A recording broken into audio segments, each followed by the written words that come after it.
Hello everyone, आप सभी का गणित एनालिसिस चैनल पर स्वागत है। हमने अपनी पिछली क्लास में बहुपद के प्रकारों के बारे में पढ़ लिया था। हमने उसमें रेखिक बहुपद, द्विघात बहुपद, त्रिघात बहुपद के बारे में समझ लिया था। अभी हमारा एक टॉपिक जो हम आगे समझने की कोशिश करेंगे वो है बहुपद के शून्य। उससे पहले हम एक टाइप और पढ़ लेते हैं बहुपद के, मतलब दो टाइप है, एक तो अचर बहुपद और शून्य बहुपद। ये क्या होता है इसको हम समझ लेते हैं। अक्सर जो हमने रेखिक बहुपद, द्विघात बहुपद, त्रिघात बहुपद पढ़ा ना, तो उसमें आपने देखा होगा कहीं ना कहीं कोई ना कोई संख्या को जोड़ा जा रहा है। जैसे देखिए, एक बार और मैं इस चीज़ को ढंग से क्लेरिफाई कर देता हूँ, समझाता हूँ। जैसे देखिए, ये लिखा हुआ था एक्स स्क्वायर प्लस का 2x प्लस का जैसे 1 लिखा हुआ था। तो आप लोगों को एक्स स्क्वायर और 2x का तो समझ में आ रहा था कि ये बहुपद है, पर एक कैसे बहुपद है ये चीज़ को समझने में थोड़ा कन्फ्यूजन हुआ होगा। तो उसी चीज़ को समझाने की मैं कोशिश करता हूँ। यहाँ पर एक क्या होता है हमारा अचर बहुपद, क्या होता है एक हमारा अचर बहुपद।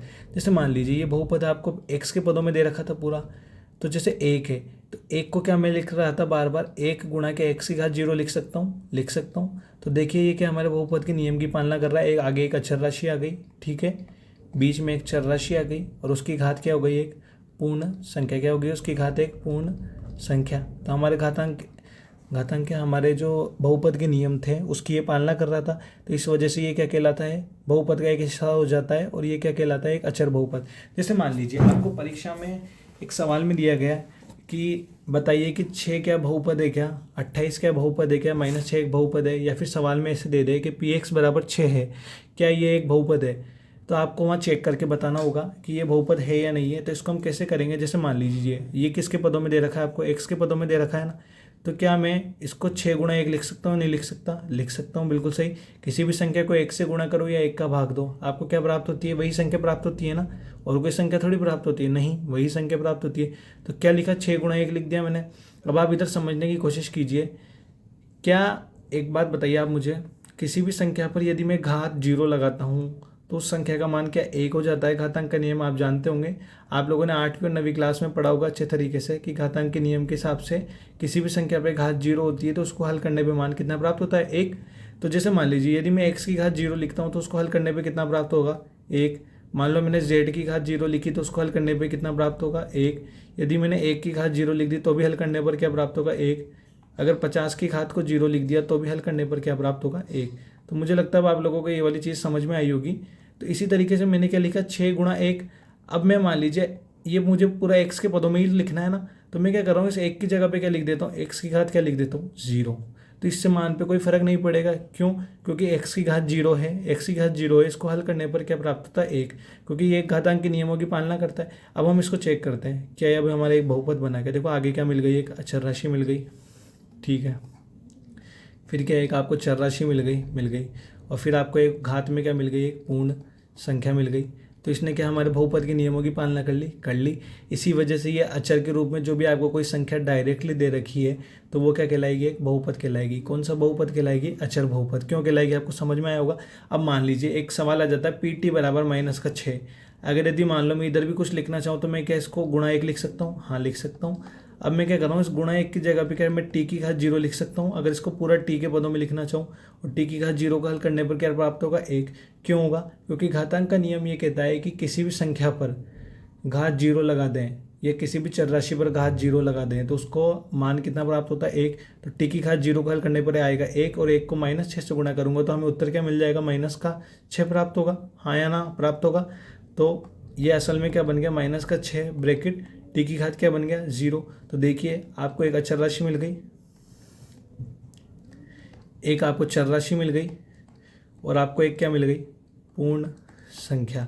क्या इसने हमारे बहुपद के लिए जो भी शर्तें हमने बनाई थी कि एक अचर राशि होनी चाहिए, एक चर राशि होनी चाहिए और चर राशि की घात क्या होनी चाहिए, पूर्ण संख्या है, धनात्मक पूर्णांक, तो इसने हमारी सभी शर्तों को पूरा किया। तो इस आधार पर ये क्या कहलाएगा, एक अचर बहुपद। तो अब आपको समझ में आ गया होगा कि किसी भी द्विघात बहुपद, त्रिघात बहुपद या रेखिक बहुपद में जो पीछे संख्या जुड़ी होती है ना, वो बहुपद का हिस्सा क्यों होती है, क्योंकि वो खुद एक अचर बहुपद होता है। शून्य बहुपद, जो शून्य है ना, इसको हम डायरेक्टली क्या बोल देते हैं, शून्य बहुपद है ना। इसकी हम कोई घात लगा नहीं सकते। मान लीजिए आप शून्य पे घात 0 लगाओगे तो वो एक निर्धारित मान हो जाता है। तो जो शून्य आ जाता है ना, इसी को हम क्या बोल देते हैं, शून्य बहुपद, ठीक है। अब हम अगला टॉपिक समझते हैं। आज का हमारा अगला टॉपिक है जो बहुत इंपॉर्टेंट है, इस प्रश्नावली में इससे रिलेटेड तो सवाल आते ही हैं। क्या है उसका नाम, बहुपद के शून्यक। देखिए क्या लिखा है मैंने, इसकी परिभाषा को एक बार देख लेते हैं किसी बहुपद का शून्यक बहुपद में उपस्थित चर राशि के लिए एक ऐसा मान होता है जिसे बहुपद में रखने पर बहुपद का मान क्या हो जाता है, शून्य, और वो क्या कहलाता है, बहुपद का शून्यक कहलाता है। ठीक है, तो ये बात बिल्कुल सही है। इस चीज़ को अभी हम समझते हैं। देखो क्या कह रही है ये बात। कोई भी बहुपद होता है हमारा, हम उसको कैसे लिखते हैं, देखिए कोई भी बहुपद है हम उसको क्या पी से दर्शा के लिखते हैं, नहीं लिखते हैं, पी एक्स लिख देते हैं यदि वो एक्स के पदों में बहुपद है, यदि वाई के पदों में तो पी वाई लिख देते हैं, जेड के पदों में तो जेड लिख देते हैं, यदि टी के पदों में तो क्या लिख देते हैं, टी। तो अब हमें पता है क्या करना है, जो ये जो चर राशि है ना, तो क्या इसी के रूप में आपको पूरा बहुपद दे रखा होता है, आपने पिछली क्लासेस में समझा इस बात को। तो इस टी का एक ऐसा मान रखो आप, या फिर मान लीजिए इस एक्स का एक ऐसा मान रखो आप, ठीक है, जिससे जो आपका पूरा बहुपद बने ना पी एक्स, उस पूरे का मान क्या निकल के आ जाए, ज़ीरो। तो ये जो आपने मान रखा ना इधर एक्स, जो आपने मान रखा एक्स, यही क्या कहलाएगा, बहुपद का शून्यक। तो मैंने इसी चीज़ को समझाने के लिए यहाँ क्या लिखा है, यदि एक्स बराबर के, हमने एक्स का एक ऐसा मान लिखा जो बहुपद का शून्यक अगर है, तो इस मान को हमने पी एक्स की जगह पर रख दिया, एक्स की जगह पर के लिखा, और हल करने पर क्या प्राप्त हो गया, जीरो। क्या प्राप्त हो गया, जीरो।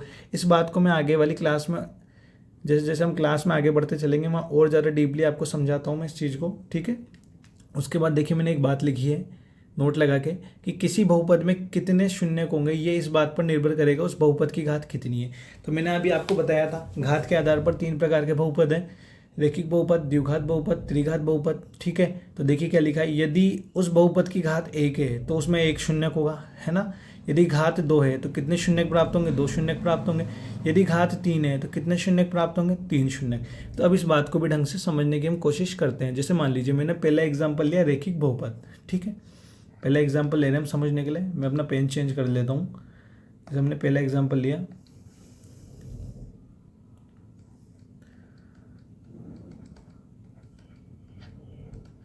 रैखिक बहुपद।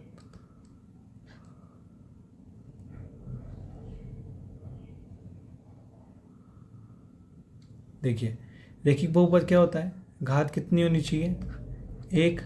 यदि घात 1 है तो शून्यकों की संख्या कितनी होगी, 1। अब इस बात को समझाता हूँ कि शून्यकों की संख्या 1 क्यों होगी। जैसे मान लीजिए मैंने एक एग्जाम्पल ले लिया आपको समझाने के लिए। देखिए क्या एग्जाम्पल लिया मैंने आपको समझाने के लिए, कि पी एक्स बराबर, मैंने एक एग्जाम्पल ले लिया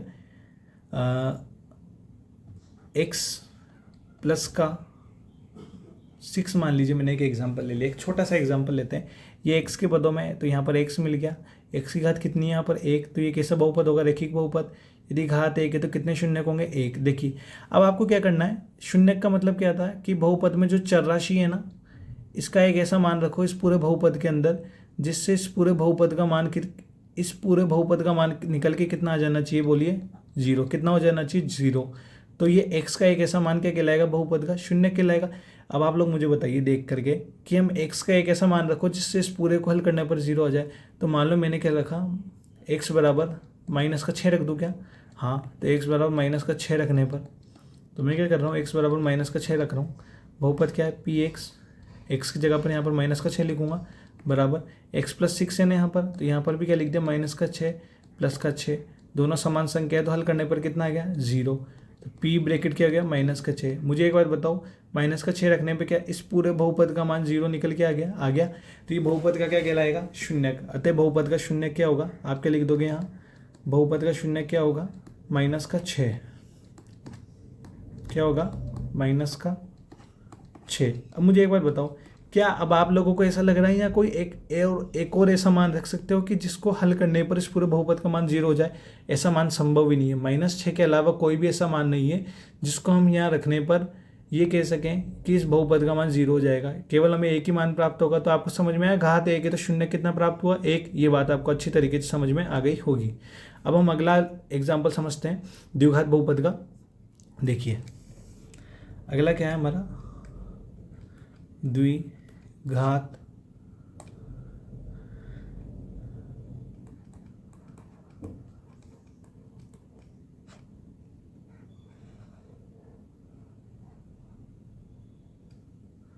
देखिए ये क्या कह रहा है, इसको भी समझते हैं। देखिए द्विघात बहुपद क्या होएगा, घात कितनी होगी, मैंने आपको समझाया भी पहले वाली क्लास में, घात होगी 2, ठीक है। तो शून्य कितने निकलने चाहिए इसके? 2। अब कैसे निकलेंगे उसको भी हम समझते हैं। जैसे मान लीजिए मैंने एक एग्जांपल लिखा px बराबर x²। सिंपल एग्जांपल लेता हूँ पहले मैं, इसमें हम 2 एग्जांपल से इस चीज़ को समझने की कोशिश करेंगे कि शून्य कैसे निकलता है यहाँ पर। ठीक है, x² माइनस का मैंने एक एग्जांपल ले लिया 4। देखिए अब हमें यहाँ पर, पहले मैं छोटे एग्जांपल इसलिए ले रहा हूँ ताकि आपकी पहले समझ विकसित हो, फिर बाद में मैं आपको एक तरीका भी सिखाऊंगा कि डायरेक्टली शून्य कैसे निकालना है आपको। ठीक है, हमें अब यहाँ पर क्या करना है, x का एक ऐसा मान रखो या फिर x के 2 ऐसे मान होंगे, क्योंकि घात 2 है तो शून्य कितने निकल के आएंगे? 2। तो हमें x का एक ऐसा मान रखना है कि जिससे जो ये पूरा शून्य है ना, इसको हल करने पर क्या मिल जाए? 0। क्या मिल जाए? 0। तो मैं एक काम करता हूँ, क्या मैं यहाँ x बराबर 2 रखूँ? हाँ आप 2 रखो। x बराबर 2 रखने पर क्या होगा, p इस पूरे को हम लिखते हैं, जहाँ भी x होगा वहाँ क्या लिख देंगे? 2। जैसे यहाँ ब्रैकेट में 2 आ जाएगा, क्या x² है तो x की जगह पे 2 हो जाएगा, तो 2 की घात कितनी रहेगी? 2 माइनस 4। 2 की घात 2 को हल करने पर कितना मिलता है? 4, और 4 में से 4 इधर क्या चल रहा है? p2। हल करने पर क्या 4 में से 4 घटाने पर 0 आता है? नहीं आता? आता है। तो ये बात आपको समझ में आ गई होगी। क्या मुझे एक बात बताइए, x बराबर 2 रखने पर आपको इस पूरे बहुपद का मान कितना प्राप्त हो गया? 0। तो एक शून्य तो क्या मिल गया आपको? 2 मिल गया। ठीक है, क्या इसके अलावा यहाँ पर और कोई मान नहीं हो सकता क्या कि जिसको रखने पर इस पूरे बहुपद का मान 0 हो जाए? हाँ हो सकता है। कैसे कि x बराबर, एक काम करो आप माइनस का 2 रख दो। ठीक है, क्या x बराबर माइनस का 2 रखने पर चेक कर लेते हैं क्या ऐसा भी होता है क्या? तो हम एक काम करते हैं, इसको हम चेक कर लेते हैं x बराबर 2 रखने पर। ठीक है, तो मैंने क्या किया, x बराबर 2 रखा तो क्या हो गया, p ब्रैकेट में क्या आ जाएगा? माइनस का 2। ठीक है, तो अब यहाँ क्या हो जाएगा? -2 की घात कितनी हो जाएगी? 2 माइनस का 4। अब आप जानते हो माइनस की संख्या का वर्ग करते हैं तो हमेशा क्या प्राप्त होती है? धनात्मक संख्या। तो 2 का वर्ग करने पे 4, तो माइनस वाली संख्या का वर्ग करने पे भी क्या मिलेगा? 4। और 4 में से 4 घटाने पर कितना आ जाएगा? 2। तो अब आपको समझ में आया क्या हमें यहाँ पर x के 2 ऐसे मान प्राप्त हुए जिससे इस पूरे बहुपद px का मान क्या आ गया निकल करके? क्या मान निकल करके आ गया? 0। तो वो कौन कौन से मान होंगे? 2, -2। तो आप अब यहाँ पर क्या लिख दोगे? अब आप लोग यहाँ बहुपद का शून्य क्या होगा? क्या लिखोगे आप? यहाँ बहुपद कैसे लिखोगे आप? यहाँ बहुपद px बराबर x² माइनस 4 के शून्यक क्या होंगे? तो ये 2 और माइनस का 2, 2 माइनस के 2 होंगे। तो अब आप लोगों को ये वाली बात समझ में आ गई होगी। अब देखिए, अभी तो आपने इसको इजीली सोच लिया। ठीक है, जैसे मान लीजिए अब आप लोगों के सामने कोई अच्छा सवाल आ जाए बन करके, फिर आपको वहाँ पर कन्फ्यूज़न हो रहा है, तो मैं एक अच्छा सवाल करा देता हूँ इसी का, द्विघात बहुपद का। ठीक है, जैसे मान लो कोई सवाल आता है आपके सामने कि px बराबर, मैं थोड़ा सोचता हूँ एक अच्छे से एग्जांपल के बारे में जिससे आप लोगों की थोड़ी कॉन्सेप्ट को लेकर और ज़्यादा क्लैरिटी बढ़े।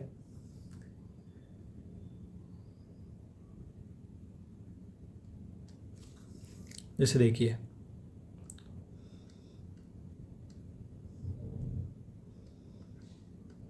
जैसे मान लीजिए आपको एक बहुपद दिया गया था,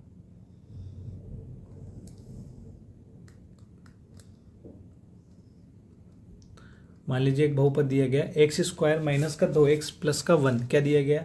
x² माइनस का 2x प्लस का 1 दिया गया आपको। ठीक है, अब आपको इसमें क्या निकालना है? शून्य ज्ञात करना है। मतलब x का ऐसा मान रखोगे आप जिससे इस पूरे बहुपद का मान क्या हो जाना चाहिए? 0। क्या हो जाना चाहिए? बहुपद का मान हल करने पर पूरा 0 हो जाना चाहिए। इसी से रिलेटेड सवाल आपकी बुक के अंदर दे रखे हैं एक्सरसाइज नंबर 2.2 के अंदर। तो देखिए, इसमें तो मैं अभी आपको डायरेक्टली बता देता हूँ, फिर उस चीज़ को मैं आगे समझाऊंगा कि मैंने वो बहुपद कैसे निकाले। जैसे मान लीजिए एक बार मैं चेक करता हूँ, क्या मैं x बराबर 1 रखूँ? देखिए, मान लीजिए मैं x बराबर 1 रखता हूँ, क्या इस बहुपद का मान 0 होता है क्या? देखते हैं, x बराबर 1 रखने पर तो देखिए क्या हो रहा है, p1 x की जगह पे क्या लिखूंगा? 1, और इसकी घात क्या हो जाएगी? 2 माइनस का 2 ऐसे कैसे, और अंदर x गुणा है तो यहाँ पर क्या लिख दूंगा? 1 1 की घात 2 का मतलब क्या होता है? 1, फिर 2 को 1 से गुणा करूँगा, माइनस का 2 प्लस का 1। मुझे एक बार बताओ, 1 में 1 जोड़ोगे तो क्या आएगा? 2, और माइनस का 2 पहले से, तो हल होने पे कितना आ जाएगा? 0। तो बोलो p1 का मान क्या मिला? आप मुझे बताओ, P1 का क्या मान मिल गया आपको 0, यानी 1 पर 1 क्या होगा हमारा बहुपद जो Px है इसका क्या कहलाएगा शून्य। इसी प्रकार से क्या यदि मान लीजिए मैं x का मान -1 रखता हूँ, देखिए क्या इस पर ये मान वेरीफाई होता है क्या, देखते हैं एक बार इसको भी हम चेक कर लेते हैं।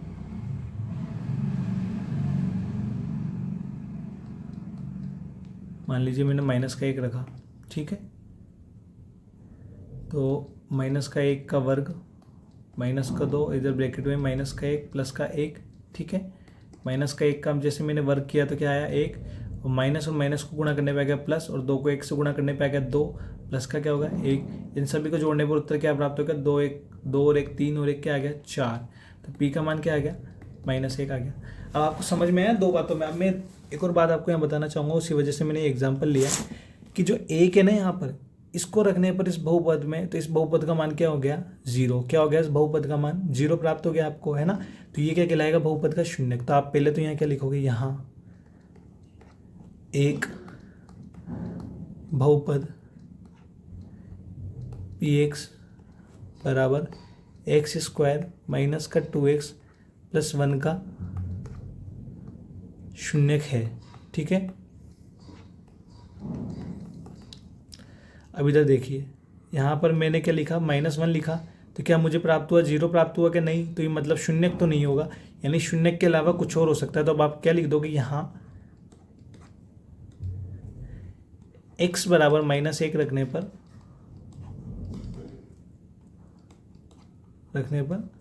बहुपद का एक हल 4 प्राप्त होता है। इस बात को आप यहाँ लिख दोगे। तो देखो इन दोनों बातों में क्या फ़र्क है, मैं बताता हूँ आपको क्या फ़र्क है इन दोनों बातों में। देखिए मैं आपको बताता हूँ। देखिए इस तरीके से जो आपने यहाँ सोल्व किया पूरे तरीके से ढंग से, ठीक है, तो इसका मतलब तो ये आया कि आपने एक ऐसा मान रखा x का, जैसे 1 रखा तो इस पूरे बहुपद का मान निकल करके क्या आ गया 0। तो कोई मान को किसी बहुपद में चर राशि की जगह पर रखने पर यदि उस बहुपद का मान 0 हो जाता है तो वो बहुपद का क्या कहलाता है शून्य, ठीक है। और कोई भी मान रखने पर चर राशि का बहुपद में यदि बहुपद का मान 0 नहीं होता है तो वो बहुपद के क्या कहलाते हैं हल। क्या कहलाते हैं बहुपद के हल। तो मैं एक बात लिख दूंगा, यहाँ पे जो आपने x बराबर -1 रखा ना, इससे तो हमें क्या प्राप्त हुआ बहुपद का हल। क्या प्राप्त हुआ हमें बहुपद का, बोलो एक हल प्राप्त हुआ, ठीक है ना। और इधर हमने x बराबर 1 रखा ना, तो इससे हमें क्या प्राप्त हुआ बहुपद का शून्य। तो दोनों बातों में फ़र्क है। कोई भी ऐसा मान रखो जिससे बहुपद का मान 0 हो जाए तो वो तो कहलाएगा बहुपद का शून्य, और कोई ऐसा मान रखो बहुपद में जिससे बहुपद का मान 0 नहीं हो, एक उत्तर प्राप्त होता है, कोई संख्या प्राप्त होती है, तो वो बहुपद का क्या कहलाएगा हल। तो इन दोनों बातों में फ़र्क है। अब आपको अच्छे तरीके से समझ में आया होगा। अब देखिए, अभी जैसे मैंने आप लोगों को एक एग्जाम्पल समझाया था Px वाला,